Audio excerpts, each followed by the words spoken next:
अस्सलाम वालेकुम, आदाब, नमस्कार। परभनी न्यूज़ महानगर में आपके साथ शेख इफ्तिखार। परभनी शहर के महानगर पालिका के आयुक्त एवं प्रशासक धैर्यशील जादव इन्होंने आज तारीख 30 जनवरी 2025 के रोज देशमुख होटल इलाके में रास्ते और नाली के बांध काम की जायजा लेते हुए यहां के व्यापारी नागरिकों से उन्होंने चर्चा की। महानगर पालिका के जायकवाड़ी स्थित अस्पताल की भी मुलाकात की, चल रहे कामकाज की भी जांच की और यहां पे समीक्षा करते हुए उन्होंने बात करते हुए साथ ही गार्डन के राजगोपालचारी गार्डन का भी यहां पर जाकर उन्होंने जायजा लिया और यहाँ के स्वच्छता को लेकर जिस तरीके से सूचनाएं दी गई, प्रभाग समिति क के कार्यालय और कल्याण मंडप बिल्डिंग के पास जाकर उन्होंने जायजा लेते हुए यहाँ की साफ सफाई को लेकर उन्होंने निर्देश दिए। गुलाम नबी आज़ाद उर्दू प्राइमरी और upper primary semi English school Parbhani दरगाह रोड स्थित तारीख 29 जनवरी 2025 बुधवार के रोज कैंटीन डे मनाया गया। इस कार्यक्रम का उद्घाटन स्कूल के सेक्रेटरी शेख इब्राहिम पटेल सर इन्होंने किया। इस कार्यक्रम के अध्यक्ष स्थान पर मुख्याध्यापिका तरन्नुम सुल्ताना मैडम ये रहते हुए के आयोजकता में यह कार्यक्रम आयोजित किया गया था, जिसमें स्कूल के कक्षा 7वीं और 8वीं के छात्राओं ने क्लास टीचर सुमैया खानम बाजी और चांद सुल्ताना बाजी के मार्गदर्शन में अलग अलग पकवानों के स्टॉल यहाँ पर आयोजित किए गए थे, जिसकी थीम वेज और नॉन वेज रखी गई थी। स्टार्टर्स, मेन कोर्स और डिजर्ट इस तरह से कैंटीन डे के मेनू रखे गए थे, जिसमें पानी पूरी, गुलाब जामुन, इडली, बिरयानी, समोसे, पास्ता, फ्रूट चाट, पाव भाजी, छोले भटूरे ऐसे विभिन्न डिशेस का स्वाद स्कूल के स्टूडेंट्स और ऑल स्टाफ और उसी तरह से पेरेंट्स ने लिया। इस प्रोग्राम का मकसद स्टूडेंट को बिजनेस की ओर राग़िब करते हुए उनके बीच में जिस तरह से नफ़ा नुकसान लगा रहता है उसे दिखाना था और बिजनेस में अच्छे क्वालिटी से आप कैसे आगे बढ़ सकते हैं ये बताने का मकसद रहा। ऐसी जानकारी यहाँ के एचएम इन्होंने देते हुए इस प्रोग्राम में छात्राएं, पालक वर्ग और टीचर अति उत्साह के साथ शामिल हुए। इसमें Shaista madam, Mubin sir, Azmat Hussain sir, Sheikh Mudassir sir, Sheikh Muzammil sir, Fardana बाजी, फरहीन बाजी, नाजिमा बाजी शामिल थे। कुत्ता घर में घुसने से उसे कुत्ते को पत्थर मारकर भगाया। इस बात को लेकर परभनी के सेवक नगर में एक 5 साल पहले चाकू से मारकर हमला करने की घटना में अपराधी को 3 साल की सजा होते हुए 30,000 रुपये का जुर्माना, ऐसी सजा न्यायाधीश ए शेख इन्होंने सुनवाई है। परभनी शहर के सेवक नगर में 31 मई 2020 के रोज झगड़ा हुआ, जिसमें एक को चाकू से हमला किया गया। इस मामले में नानलपेट पुलिस थाने में और अपराधी के खिलाफ मामला दर्ज किया गया। फिरियादी मुंजाजी घोड़के इन्होंने अपने घर में कुत्ते का बच्चा घर में घुसने के कारण उसे पत्थर मारकर उसे भगाया। इस बात को लेकर अपराधी चंदन सागर सोलंकी ने मुंजाजी घोड़के से पूछा उसने कुत्ते को पत्थर क्यों मारा। दोनों के बीच बहस के बाद चंदन ने मुंजाजी पर चाकू से वार कर दिया। इस घटना के बाद शाम 7 बजे नानलपेट पुलिस स्टेशन में अपराधी चंदन सोलंकी के खिलाफ मामला दर्ज किया गया। अपराधी की जांच कर्तव्यदक्ष पीएसआई साईनाथ पुयड़ इनके द्वारा अदालत के मामले में सुनवाई के दौरान 7 गवाहों के पूछताछ की गई। इसमें घायलों की और मेडिकल की गवाही अहम रही। जिला जज ए शेख इन्होंने गवाहों की जांच के बाद आरोपी चंदन सोलंकी को जिम्मेदार ठहराया और उसे 3 साल की कठोर कारावास और 30,000 रुपये का जुर्माने की रकम नहीं देने पर 6 माह की सादी जेल की सुनवाई दी गई। सरकारी अभियोक्ता एडवोकेट ज्ञानोबा दराड़े इनके मार्गदर्शन में एडवोकेट नितिन खड़ीकर इन्होंने इस मामले की सरकारी पक्ष की बाजू की और उसी तरह पुलिस अधीक्षक इनके मार्गदर्शन पर कोर्ट पैरवी अधिकारी के तौर पर पीएसआई सुरेश चौहान, बाबू हिमगिरे, अमलदार दत्तराव खुने, प्रमोद सूर्यवंशी इन्होंने काम देखा। आज तारीख 30 जनवरी 2025 के रोज महानगर पालिका के आयुक्त एवं प्रशासक धैर्यशील जादव इनके संकल्प से और उपायुक्त बबन तड़वी इनके मार्गदर्शन में परभनी शहर महानगर पालिका की ओर स्वच्छ भारत अभियान 2.0 के तहत परभनी शहर के प्रभाग क्रमांक 7 ग्रैंड कॉर्नर के करीब निर्माण हुए एक बड़े कचरे की कुंडी को प्रभाग के स्वच्छता निरीक्षक लक्ष्मण जोगडन के कर्मचारी द्वारा बंद कर दिया गया और उक्त स्थान पर रंगोली भी डाल दी गई और अपने शहर, वार्ड और आसपास के साफ रखना हमारी नैतिक जिम्मेदारी है और परभनी के हर एक नागरिक को इसके बारे में जागरूकता होना चाहिए। परभनी शहर के नागरिकों को अपने घरों के सामने कचरा महानगर पालिका द्वारा प्रदान किए गए कचरा डिब्बे में ही डालना चाहिए। फिर सभी को अनुरोध किया गया है कि सहयोग करें ताकि हमारा शहर निश्चित रूप से स्वच्छ एवं सुंदर बने।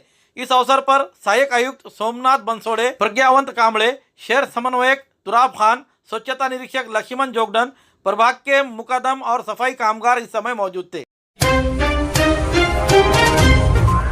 पुरानी बीमारियों की शर्तिया इलाज, घुटने के दर्द, शुगर, बवासीर, गुर्दे की पथरी, सफेद दाग, हार्ट अटैक, अस्थमा, एलर्जी, दाग, कोड़ की बीमारी, गांठियों से पीड़ित अन्य बीमारियों से परेशान होते तुरंत संपर्क करें। डॉक्टर गोविंद कामटे, आयुर्वेदिक विद्या विशारद, बालाजी आयुर्वेदिक प्राकृतिक चिकित्सा केंद्र। एड्रेस तलाटी कार्यालय के पीछे, बसमत रोड, परभनी। समय सुबह 9 बजे से दोपहर 2 बजे तक, शाम 5 बजे से रात 9 बजे तक। Mobile number 9921691008। पिछले 5 दिनों से अंतरवली सराटी में मनोज जरांगे पाटिल के साथ सकल मराठा समाज के नागरिकों की चल रही भूख हड़ताल पर राज्य सरकार द्वारा ध्यान नहीं देने के विरोध में सकल मराठा समाज की ओर से मुख्यमंत्री को चेतावनी दी गई है। 31 जनवरी को बम मारो आंदोलन करते हुए विरोध प्रदर्शन किया जाएगा। इस तरह का निवेदन जिंतूर तहसीलदार के माध्यम से दिया गया है। मराठा समुदाय को ओबीसी श्रेणी में शामिल करने की मांग को लेकर 25 जनवरी से मराठा संघर्ष योद्धा मनोज दादा जरांगे पाटिल के नेतृत्व में हजारों युवा, महिलाएं और बूढ़े लोग जालना, अंतरवली, सराटी तालुका अंबड़ में जिले में भूख हड़ताल पर बैठे हैं। परिणाम स्वरूप आंदोलनकर्ताओं की तबीयत दिन पर दिन बिगड़ती जा रही है। ऐसा रहने के बावजूद राज्य सरकार इसकी ओर ध्यान नहीं देने के कारण भूख हड़ताल में बैठे हुए की तबीयत खराब हो जाने से उन्हें स्वास्थ्य की सुविधाएं अधूरी दिखाई दे रही है। हड़ताल में बैठे हुए स्वास्थ्य बिगड़े हुए नागरिकों की सुविधाओं के लिए स्वास्थ्य विभाग पूरी तरह से चरमरा गया है। मराठा समाज की भावनाओं को तीव्र देखते हुए आने वाले दिनों में सकल मराठा समाज के मांगों को पूरा करते हुए उनका अनशन तुरंत छुड़वाया है, वरना लोकशाही मार्ग से आंदोलन छिड़ा जाएगा, ऐसा इशारा दिया गया है। इस आंदोलन की शुरुआत बम मारो आंदोलन से करते हुए इसका निवेदन तहसीलदार के तहत मुख्यमंत्री को दिया गया है। निवेदन पर सकल मराठा समाज के नागरिकों के हस्ताक्षर मौजूद है। बाबासाहेब सुदाम निर्मळ। अच्छा, पहिली तर आमची एक विनंती राहील या सरकारला की जे आंदोलन मराठा आरक्षणासाठी ओबीसीतून चालू आहे 1.5 वर्ष झालं, तरी या सरकारने पूर्णपणे दुर्लक्ष केलेलं आहे। आमची एकच विनंती आहे सरकारला की हा महाराष्ट्र म्हणजे शिव, शाहू, फुले, आंबेडकरांचा महाराष्ट्र आहे आणि हा महाराष्ट्र त्यांचाच राहावा म्हणून आम्ही आत्तापर्यंत संविधानाच्या चौकटीत राहून संविधानिक आरक्षण मागतो। सातत्याने उपोषण, सातत्याने आंदोलन चालू असतानाही हे महाराष्ट्र सरकार पूर्णपणे त्याकडे दुर्लक्ष करत आहे। म्हणून उद्या बॉम्ब मारो आंदोलनाचा इशारा आम्ही देत आहोत। एवढंच नव्हे तर या महाराष्ट्रामध्ये आम्ही छत्रपती शिवाजी महाराज, छत्रपती संभाजीराजे आणि भगतसिंग, डॉक्टर बाबासाहेब आंबेडकर यांना आम्ही आदर्श मानत आलेलो आहोत। म्हणून येणाऱ्या काळामध्ये सरकारला एकच विनंती आहे आमची की जे आमचं संविधानिक आरक्षण आहे ते आम्हाला लवकरात लवकर देण्याचे प्रयत्न करावे, बस एवढीच आमची विनंती आहे। शहीद सोमनाथ सूर्यवंशी के परिवार को 1 करोड़ रुपए का आर्थिक सहायता दी जाए और परिवार के एक सदस्य को स्थायी तौर पर सरकारी नौकरी दी जाए और शहीद सोमनाथ सूर्यवंशी के साथ मारपीट करने वाले पुलिसकर्मियों पर गैर इरादतन हत्या का मामला दर्ज किया जाए और उनके खिलाफ कड़ी कार्रवाई की जाए। नेता विजय वाकड़े, इनके परिवार को भी 1 करोड़ रुपए की मदद दी जाए। उनके व्यक्ति को भी सरकारी नौकरी में शामिल किया जाए। इसने किए हुए कार्रवाई के जख्मी हुए भीम अनुयायियों को तुरंत 25 लाख रुपए की मदद दी जाए। संविधान के प्रतिकृति की जो खंडित किया गया है उस सोमनाथ पवार को देशद्रोह का मामला दर्ज किया जाए। ऐसा मातंग समाज और युवक सूरज जादव की मौत की जांच की हत्या का मामला दर्ज किया जाए और मसदजोग के सरपंच संतोष देशमुख के हत्यारों की फांसी की सजा दी जाए। संतोष पाइकराव के हत्यारों को गिरफ्तार किया जाए, ऐसी कड़ी कार्रवाई की जाए। इसके अलावा विभिन्न मांगों को लेकर वंचित बहुजन अघाड़ी की ओर से जिला कलेक्टर कार्यालय के ऊपर जन आक्रोश मोर्चा निकाला गया।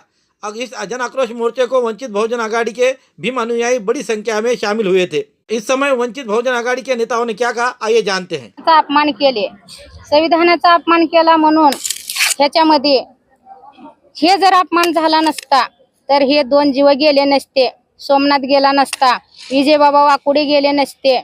आज संविधानाचा अपमान केलाय तर त्याला किती तयारीत ठेवल्या, त्याला किती रक्षण करलाल्यात। निरपराध सोमनाथाला मारले आणि वाकुडे बाबाला पण ह्यांच्या प्रेशरनं आणि ह्यांच्या त्रासानंच वाकुडे बाबा पण मेल्यात।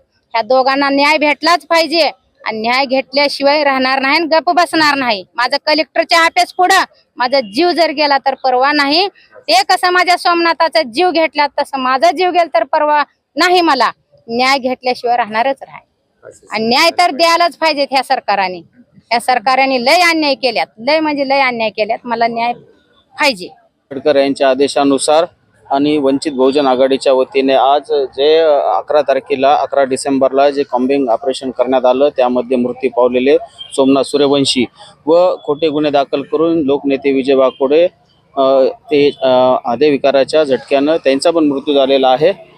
या संदर्भामध्ये वंचित बहुजन आघाडीच्या वतीने आज जिल्हाधिकाऱ्यावर मोर्चा काढण्यात आला होता की सोमनाथ सूर्यवंशीला न्याय मिळावा, लोकनेते विजय वाकोडेंना न्याय मिळावा, सूरज जाधव यांना न्याय मिळावा, काल झालेला ताजा मर्डर संतोष पाईकराव यांना न्याय मिळावा म्हणून वंचित बहुजन आघाडीच्या माध्यमातून आज मोर्चा काढण्यात आलेला आहे। आणि या वंचित बहुजन आघाडीच्या माध्यमातून मागणी करण्यात आलेली आहे की सोमनाथ सूर्यवंशीचे जे मारेकरी आहेत त्यांना 302चा गुन्हा दाखल करण्यात यावा व जे काही मारेकरी आहेत किंवा गव्हर्नमेंट साहेब त्याच्या मागचे जे 7-8 पोलीस आहेत त्यांच्या सर्वांवर गुन्हे दाखल करण्यात यावा आणि लोकनेते विजय वाकोडे साहेब आणि सोमनाथ सूर्यवंशी, सूरज जाधव आणि संतोष पाईकराव याला न्याय मिळावा म्हणून आज वंचित बहुजन आघाडीनं मोर्चा काढण्यात आला। तुम्ही तर बघतायत ना, न्याय व्यवस्थेवर कायद्यातनं ठाम पकड राहिली नसल्यामुळं बीडमध्ये बी मोठमोठे मोर्चे आंदोलन निघत आहे।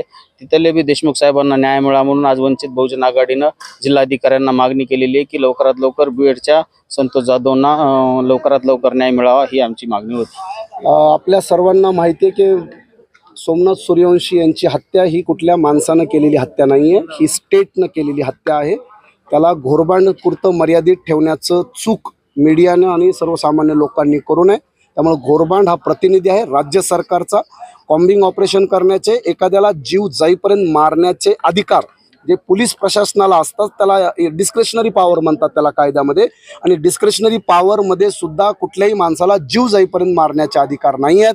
कदाचित सगळ्यांना हे माहीत नसेल पण पोलिसांना हे माहीत असतं की एव्हिडन्स ॲक्टमध्ये सेक्शन 25 नुसार पोलिसांनी कितीही मारहाण करून एखाद्याचा कबुली जबाब जरी घेतला तरी त्याला कोर्टामध्ये कचराची टोपरी दाखवली जाते, त्याला काहीही महत्त्व नसतं। त्यामुळे कृपया पोलिसांना माझी विनंती आहे की हे जे व्हायलेशन आहे हे भारताच्या संविधानाचे जे फंडामेंटल राईट्स आहेत त्याच्यातलं आर्टिकल 20 सब क्लॉज 3 आर्टिकल 21चं हे सरळ व्हायलेशन आहे, ज्याच्यामध्ये माझा राईट टू लाईफ आहे, प्रत्येक माणसाला जगण्याचा अधिकार आहे, त्याचं जीवन हिसकावून घेण्याचा अधिकार कोणालाही नाही आहे। त्यामुळे आर्टिकल 21 आणि आर्टिकल 20 सब क्लॉज 3चं इथं व्हायलेशन झालेलं आहे, ज्याचा आधार घेऊन भविष्यामध्ये आम्ही हिबस कॉर्पस सारख्या रिट पिटिशन दाखल करू शकतो। आणि पोलिसांना आपल्या मीडियाच्या माध्यमातून मी एवढाच इशारा देईल की कृपया कोणत्या नेत्याच्या मंत्र्याच्या आदेशावर कायदे हातात घेऊ नका, हुकुमशाही करू नका, दंडमशाही करू नका।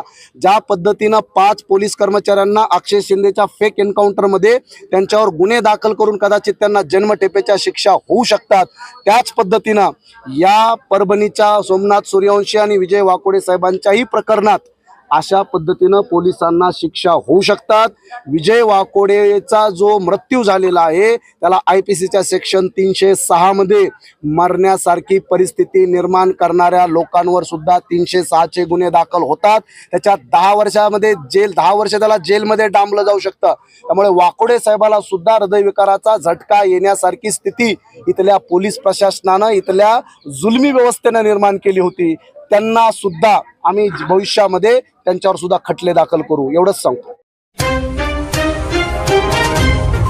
खूबसूरती का राज डॉक्टर हाशमी के पास, बालों का झड़ना, चेहरे के दाग व धब्बे, दीगर समस्याओं का इलाज हमारे पास। हमारे अपने बनाए हुए प्रोडक्ट्स 100% नेचुरल, कुदरती तौर पर इलाज बगैर किसी साइड इफेक्ट के साथ पूरी तरह से कुदरती व खालिश प्रोडक्ट्स आपके सामने बनाए जाएंगे। हमारे खुद के बनाए हुए प्रोडक्ट शिकाकाई, रीठा, आंवला, मेथी, गुड़हल के फूल, भिंगरा, एलोवेरा के जरिए हर्बल ऑयल वो हर्बल शैम्पू बालों का झड़ना व डैंड्रफ को खत्म करने के साथ सर की खुजली को खत्म करे। पतले बालों का इलाज फायदेमंद है, साथ ही बालों को लंबा, घना और खूबसूरत बनाए। चेहरे के दाग धब्बे, कील, मुहासे, रूखी त्वचा वो चेहरे की झुर्रियां खत्म करे, साथ ही चेहरे को खूबसूरत बनाता है। खूबसूरती का राज डॉक्टर हाशमी के पास। हमारे पास ऑयल मशीन है जिससे हम आपके लाए गए खोपरा, कलौंजी, बादाम व अन्य सामग्री का तेल निकाल कर देंगे आपके सामने। एड्रेस डॉक्टर हाशमी मिनाज, खान साहब बिल्डिंग के पीछे, दरगाह रोड, परभनी। 8421522947 8669131304। मिलने का समय सुबह 9 बजे से दोपहर 2 बजे तक और शाम 5 बजे से रात 9 बजे तक। हमारी न्यूज़ आपको किस तरह पसंद आ रही है इसके बारे में लाइक करें, शेयर करें, कमेंट करें। अब तक हमारे चैनल सब्सक्राइब नहीं किया तो सब्सक्राइब जरूर करें, साथ ही साथ बेल आइकन का बटन जरूर दबाएं और फेसबुक पर भी हमें फॉलो करें। Subscribe now and press the bell icon. Never miss an update.